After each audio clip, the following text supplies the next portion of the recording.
Fala aí pessoal, tudo bem? Aqui é o Marcelo do canal Plantão Química e hoje eu estou aqui com vocês para trazer a continuidade do nosso intensivo de Química para o vestibular da UERJ.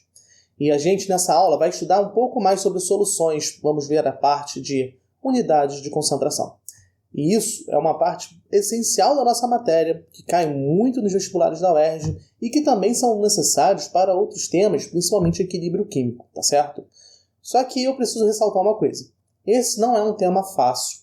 E não é um tema isolado, que você consegue aprender ele por si só. Eu preciso que para você mandar bem nessa matéria, você saiba um pouco de estequiometria. Mas fica tranquilo, a gente já tem aqui no canal vários vídeos sobre estequiometria. Tem acho que 9 vídeos só desse tema para você estudar. Então se você não tem uma base boa em estequiometria, vem aqui para o canal, dá uma olhadinha nos vídeos anteriores, porque vai te ajudar mais do que assistir essa aula sozinha, tá legal? Aí depois você assiste a parte de soluções que também deve te ajudar, tá bom? Então, dito isso, se você quer continuar acompanhando o canal, não quer perder nenhum dos vídeos, se inscreve no canal, que aí você vai acompanhar todo o nosso intensivo, tá legal? Então, bora lá para nossa teoria, bora para o slide.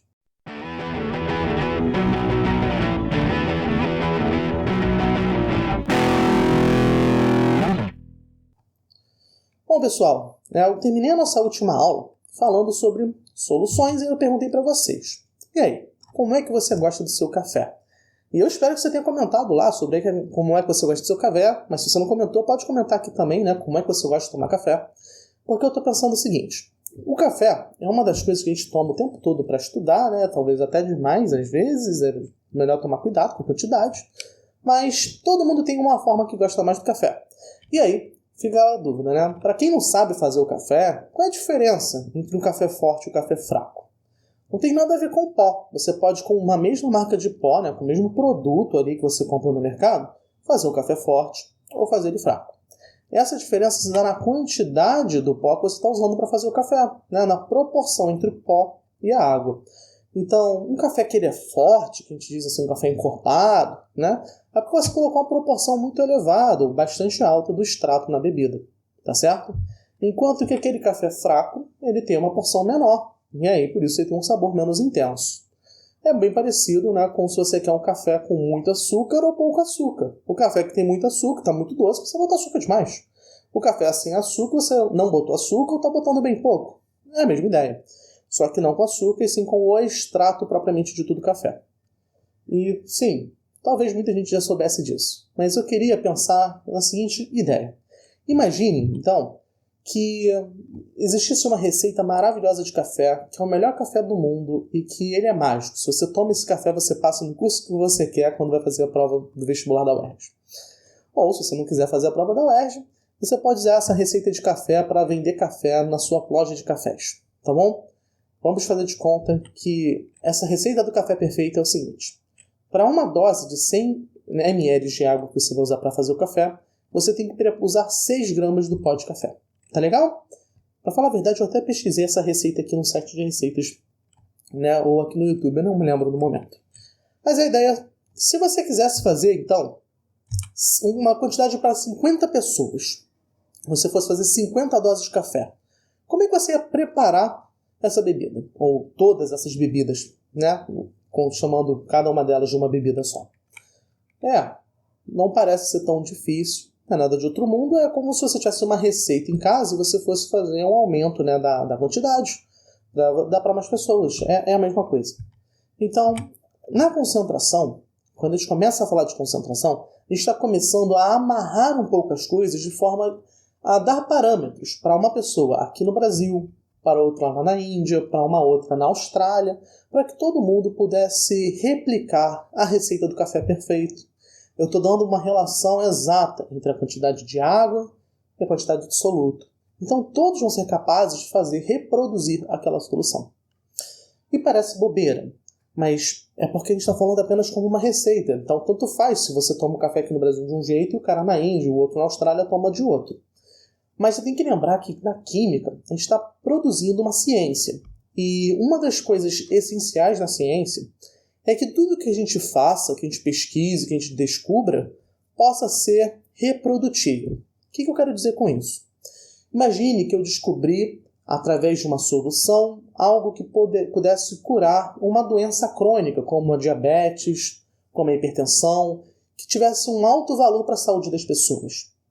Agora, não seria maravilhoso que essa minha descoberta pudesse ser aplicada às pessoas lá na Austrália, lá na Índia, em todos os países do mundo? Seria, não seria? E essa é a ideia por trás de a gente ter unidades de concentração. A gente está passando a ter parâmetros para produzir aquela concentração. Então, quando você pega um estudo acadêmico que está ali vendo qual seria a dose ideal de um medicamento, de um fármaco para tratar determinada doença, ele está levando em conta a concentração daquele fármaco, daquela droga, no organismo da pessoa. Então ele vai levar em conta uma posologia, tá certo? Então aqui é a mesma ideia, tá bom? Então a concentração é o termo que nós usamos na química para demonstrar a proporção do soluto presente na solução. E assim, a mesma solução possa ser reproduzida em qualquer lugar do mundo. Tá legal? Ficou mais fácil entendendo assim, né? Então olha só. Nós temos diferentes unidades de concentração, são muitas mesmo. E aí você talvez pense que todas essas unidades de concentração contradigam o que eu acabei de dizer. Porque se tem tantas unidades de concentração, não estou dificultando que as pessoas possam reproduzi-las? Na verdade, não. Vamos lá. É que cada uma dessas unidades de concentração é como se elas tivessem uma hora em um local mais apropriado para serem usados. Então, por exemplo, essa primeira unidade de concentração que nós temos aí, a concentração comum, que serve para expressar a quantidade de soluto que tem em gramas por litro de uma solução. Ela é muito usada em produtos que têm uma concentração razoável de soluto. Então, muitos dos produtos comerciais que nós usamos vão ter, né, as suas concentrações expressas nessa unidade. Então, provavelmente você pode pegar uma bebida e ter lá a concentração de açúcar expressa nessa unidade. Tá certo? Enquanto que a unidade molaridade, né, que a gente usa com muita frequência na química, ela expressa a quantidade de mol por litro. E ela não é nem um pouco prática para um consumidor. Então, se você está aí comprando um refrigerante, está aí comprando um desinfetante, tendo que comprar um perfume, você vê quantos mols por litro tem de um determinado composto ali presente, não vai te ajudar em nada na sua escolha pelo produto. Mas se você fosse estar preparando um reagente químico para fazer uma reação, você fosse ter que fazer cálculos para determinar a quantidade de um outro composto a partir da reação química, fazendo uma titulação, por exemplo, com uma outra aula que nós vamos ver, a molaridade é uma unidade de concentração ótima, maravilhosa e funciona super bem. O que eu quero te mostrar é que cada uma dessas unidades de concentração tem as suas vantagens e as suas desvantagens. E a gente na química, a gente vai sempre usar aquelas que é mais conveniente para aquele momento. Então, por isso que é importante que você, que está saindo do ensino médio, que está se preparando para uma carreira científica, que vai ser médico, vai ser químico, vai ser engenheiro, você tem que entender que a gente vai ter momentos que a gente vai usar uma unidade ou na outra, tá certo? É muito parecido com você vir aqui num shopping no Brasil e comprar de repente uma bebida e pagar em real. Porque a moeda do Brasil é o real, é a forma de medir dinheiro mais conveniente no momento. Agora, se você viajou para a Disney e foi lá comprar uma bebida na Disney, você não vai pagar em real. Você vai pagar em dólares, porque é a medida de dinheiro, de riqueza, que você tem que usar naquele momento. Tá certo? Então, quando a gente usa a concentração peso por volume, é porque as informações que nós tínhamos que poderia representar melhor a solução é o peso do soluto e o volume da solução, e assim por diante. Então, cada uma dessas unidades de concentração, elas têm os seus usos preferenciais. Aqui na nossa aula, eu vou me ater às principais que aparecem no vestibular da UERJ. A gente não vai falar de todas, mas a gente vai fazer cada uma delas com um pouquinho de exemplo, tá bom? Então, vamos lá para a nossa primeira? Né? Acabei já explicando, né, por que quantas unidades de concentração. Acabei deixando de passar esse slide, mas vamos lá. Cada unidade tem a sua finalidade mais apropriada, tá certo? Então, por que concentração comum? Concentração comum apresenta a proporção entre a massa do soluto em gramas e o volume em litros da solução.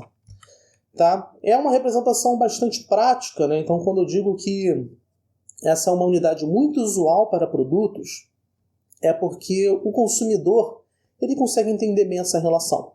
Então, se eu falo que uma solução, né, que foi preparada com 22,5 gramas por litro, você já sabe que a cada 1 litro dessa solução vai ter 22,5 gramas desse soluto.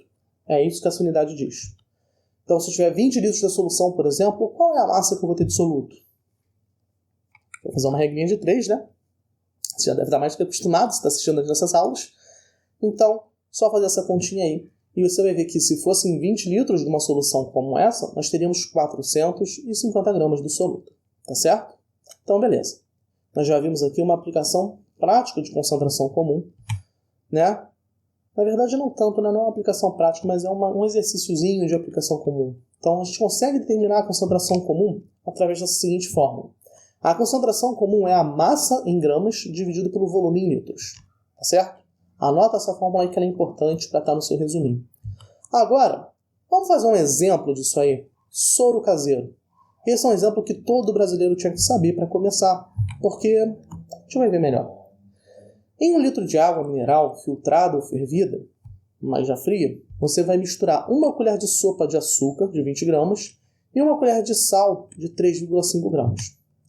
E aí, eu vou te perguntar, qual é a concentração comum de sal ou de açúcar na mistura?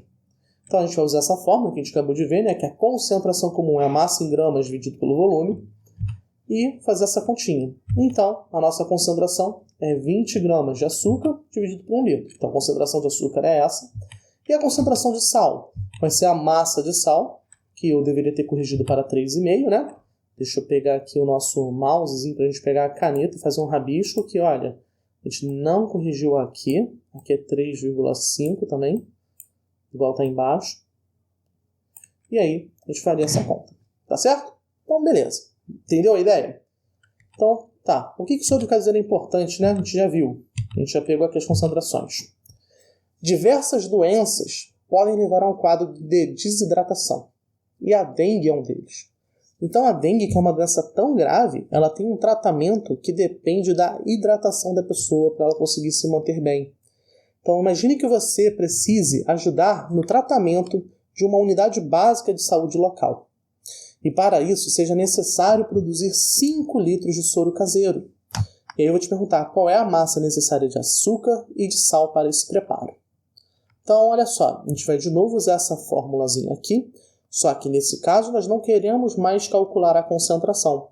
Nós, inclusive, já temos as concentrações que nós calculamos antes, nós queremos descobrir a massa. Tá legal? Então a gente vai pegar ali, ó, a concentração do açúcar, a gente já sabe que é 20 gramas por litro.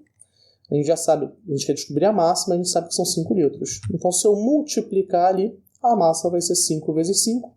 Eu até coloquei aqui as unidades para você brincar. Ó. Aqui, estou multiplicando grama por litro.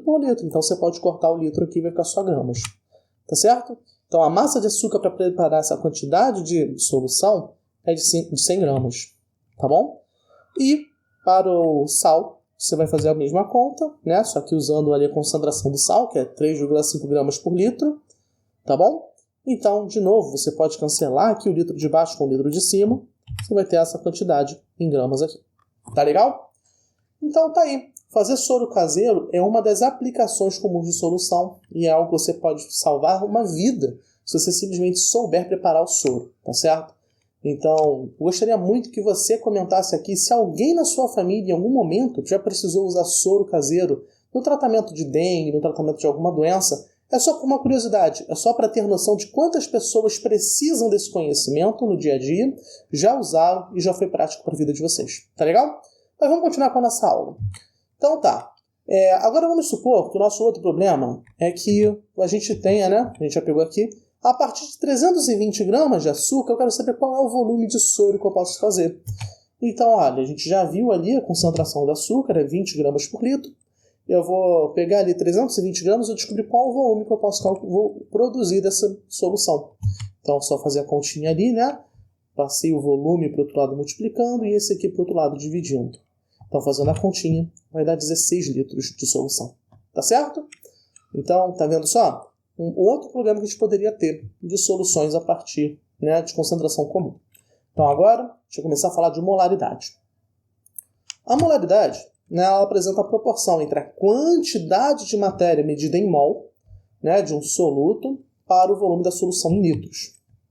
É uma representação que é muito utilizada por nós químicos e ela facilita os cálculos em processos em que soluções diferentes são postas para reagir uma com a outra. Então, quando a gente faz reações de soluções, muitas vezes a gente vai usar molaridade porque facilita a nossa vida. requer um conhecimento mais aprimorado de química, é verdade. Então ela não é uma unidade boa para a gente representar um produto e colocar lá no prateleiro do mercado para qualquer pessoa consultar, não é? Perfeito. Então olha só, imagine uma solução que eu digo que ela tem a molaridade ou a concentração molar igual a 0,25 mol por litro. Isso quer dizer que a cada 1 litro da solução eu vou ter 0,25 mol daquele soluto.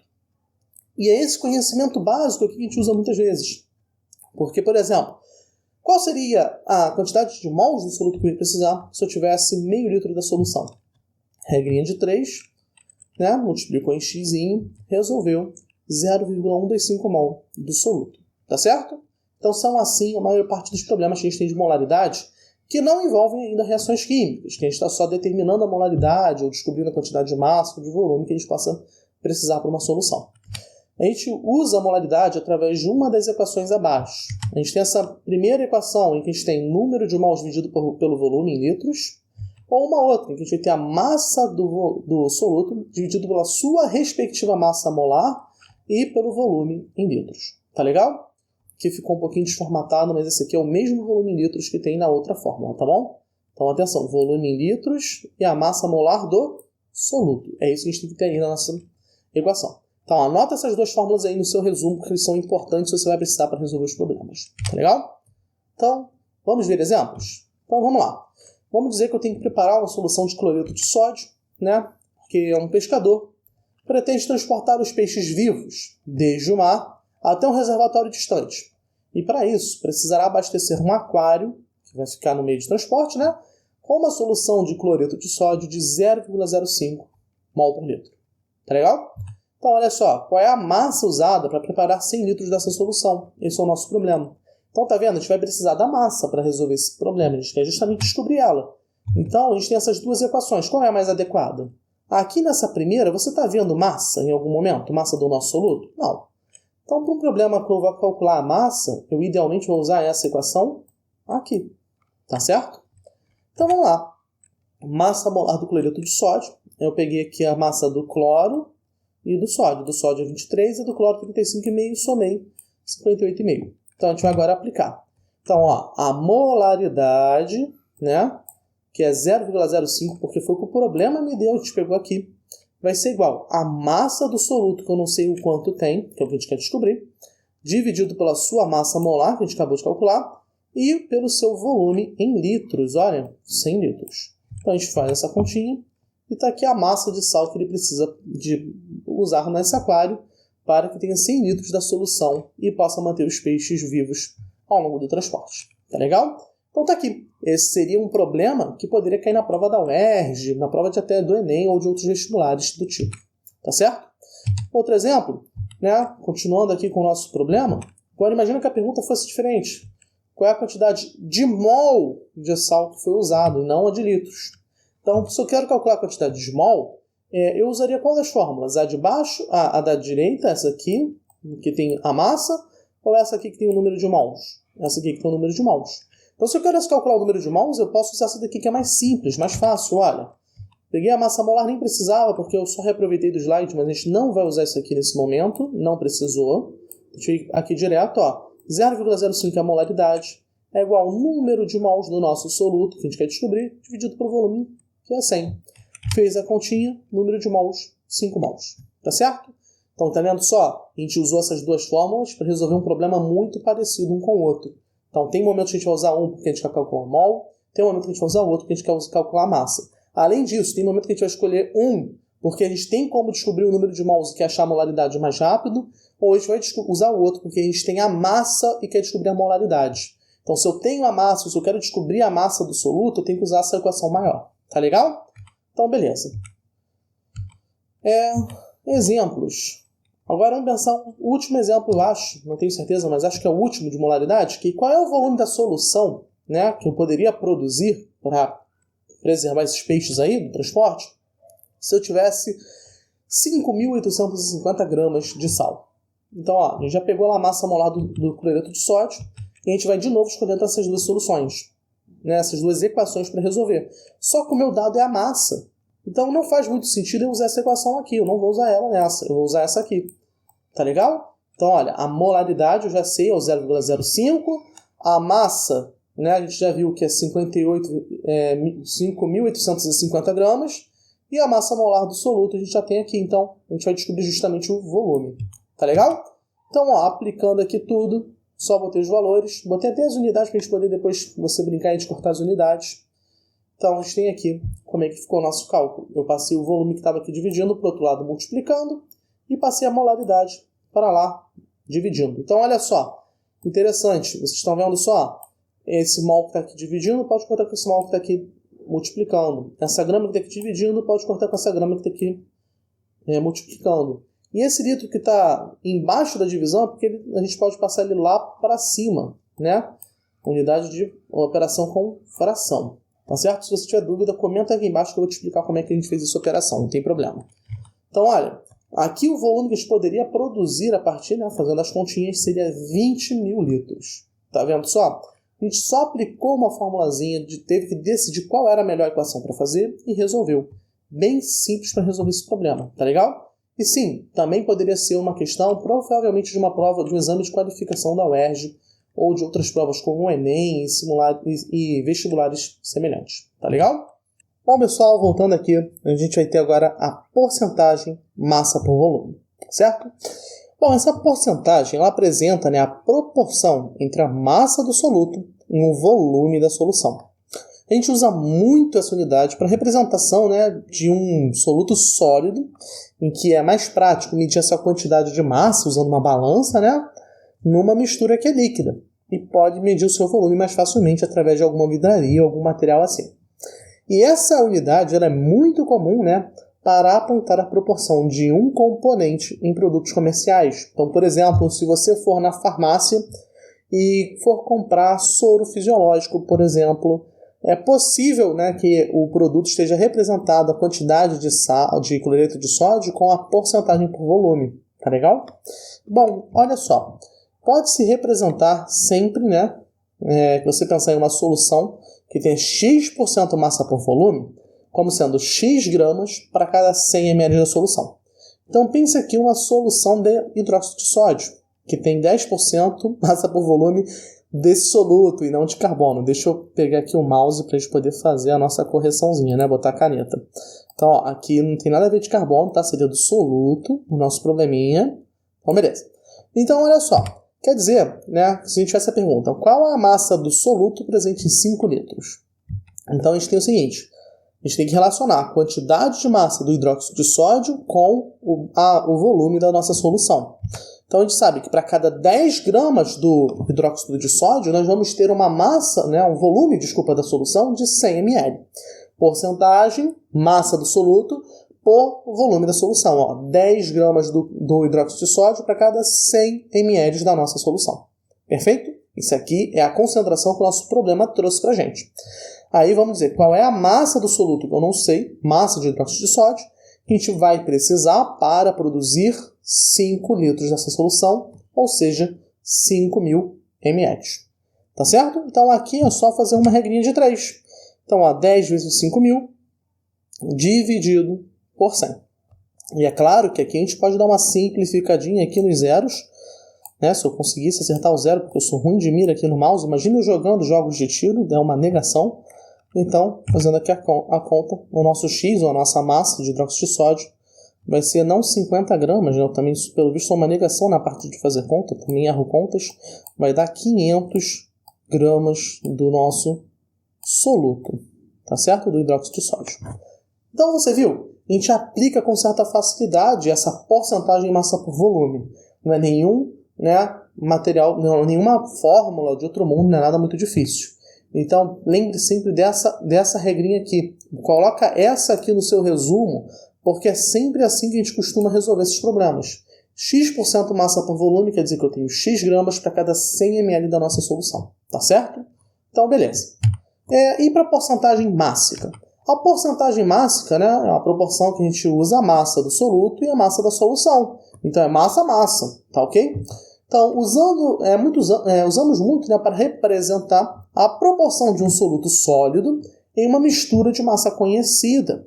É muito usado para apontar a proporção de um componente em uma liga metálica, por exemplo, ou em uma receita, em um material sólido, sei lá, se você vai pegar alguma coisa assim, você pode estar lá a porcentagem máxima dessa coisa sólida, tá certo? Então, pode-se pensar, né, que uma solução que tenha X% massa por massa representa X gramas desse composto, desse soluto que a gente está falando, para cada 100 gramas de uma solução, tá certo? Então, imagine que a gente tem uma liga de ferro com a adição de 5% massa por massa, agora sim, de carbono. Ah, tá aí porque surgiu o carbono. Tá legal? Então, qual é a massa de carbono presente nessa liga? Vamos supor se eu tiver 5 toneladas desse material. Então, olha só. Eu já vi que a massa de carbono é 5%.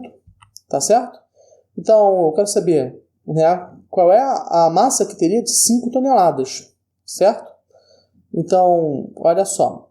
Calma aí. Cadê o meu mousezinho? Eu perdi o meu ponteiro. Daqui. Então, a gente está vendo que a massa de carbono está para 5%. Tá certo? Assim como 5 toneladas, que é a massa total do material, está para 100%. Então, se eu fizer essa continha, é só multiplicar tudo cruzado, vai ser fácil. Então, a massa de carbono vai ser 0,25 toneladas. Tá certo? Então, a gente fez uma conta aqui bem simples a partir da porcentagem máxima. Nesse caso, a gente não usou essa resolução aqui, porque a gente não estava preocupado em descobrir a quantidade de solução, né? A gente fez uma conta mais simples aqui direto de aplicar diretamente a porcentagem. Então, além de a gente poder usar aquela forma que a gente está vendo ali, né, no nosso resuminho, a gente pode aplicar assim diretamente, tá certo? Então, você está vendo que tanto a porcentagem máxima como a porcentagem massa por volume, elas são muito semelhantes e suas aplicações são bem parecidas. São duas formas de representação muito práticas, muito fáceis e que não tem por que você ter medo. Você só não pode vacilar um pouquinho, né, na parte de cálculos de porcentagem, tá bom? Então, se você quiser, tem uma aula já anterior aqui no nosso curso falando de matemática para estequiometria, que eu te aconselho a assistir se você tiver dificuldade em fazer contas como essa, tá legal? Bom, pessoal, nossa aula terminou aqui. Eu espero que você tenha gostado, então deixa aqui o like no vídeo, se inscreve aqui no canal para você não perder nenhum dos nossos conteúdos, e eu tenho um convite especial para você. Você que está aqui estudando e quer se preparar ainda mais para as provas para o vestibular da UERJ, eu tenho um projeto muito bacana com simulados online, que você vai fazer na sua casa. Eu vou entregar uma correção super personalizada, apontando os seus erros, comentando como você pode melhorar e mandar cada vez melhor nessa prova, tá certo? Então, se você quiser, vai aqui na descrição do vídeo, entre em contato comigo, que eu tenho certeza que isso vai te ajudar, beleza? Então, pessoal, muito obrigado a todos por que ficaram até aqui. Espero ver vocês em breve nos próximos vídeos. Até logo e bons estudos!